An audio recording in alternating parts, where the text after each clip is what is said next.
This video contains the principles of Neo-Vedanta given by Sri Swami Vivekananda.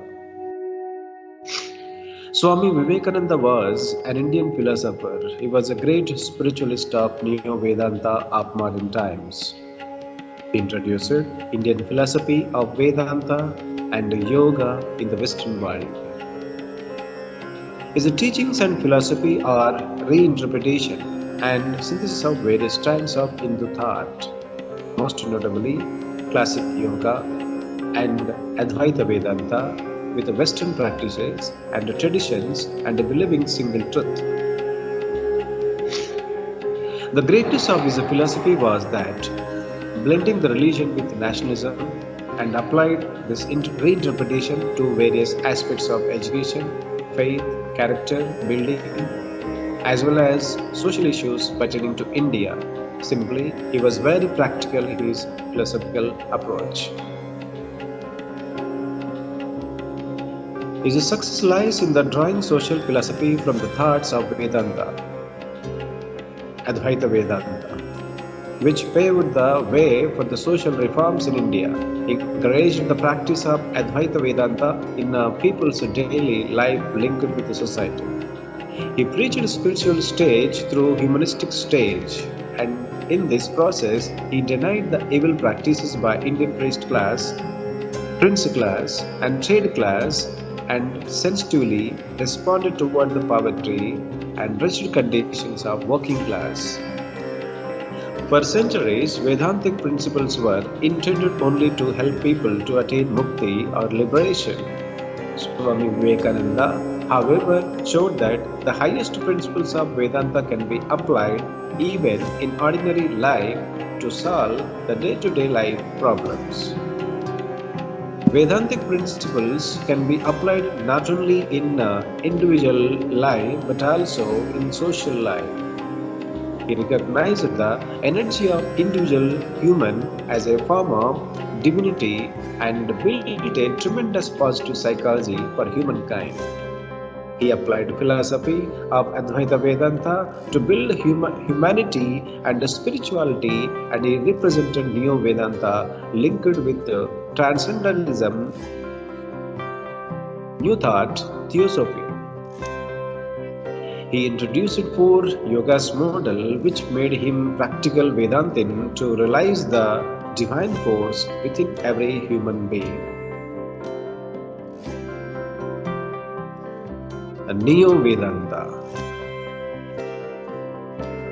Swami Vivekananda was influenced by the Brahma Samaj, who have no faith in any scriptures as an authority, and the Western universalism and esotericism, and by his guru Ramakrishna, who was regarded absolute and relative reality to be non-dual aspects of the same integral reality.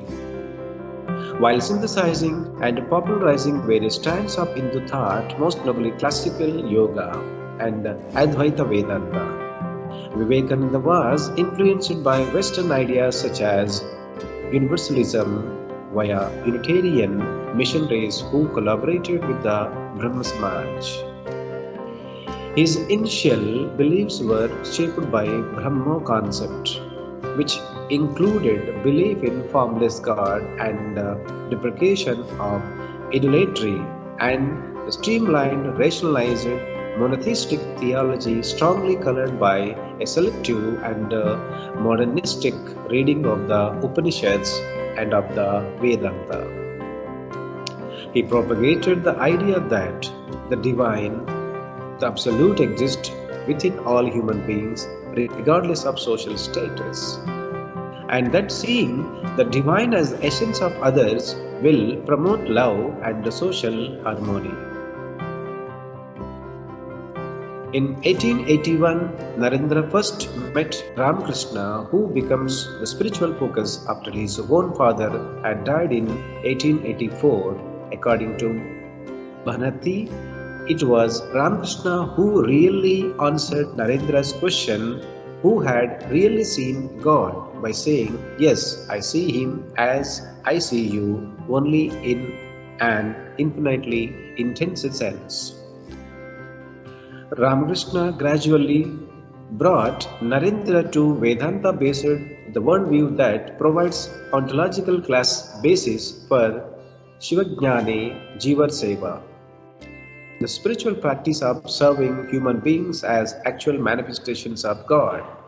According to Michael Thart, Ramakrishna reconciled the dualism of form and formless regarding the Supreme Being to be both personal and impersonal, active and inactive. Ramakrishna stated that the personal and impersonal are the same thing like milk and its whiteness, the diamond and its luster, the snake and its wriggling motion, the impossible to conceive of the one without other, the divine mother and the Brahman are one.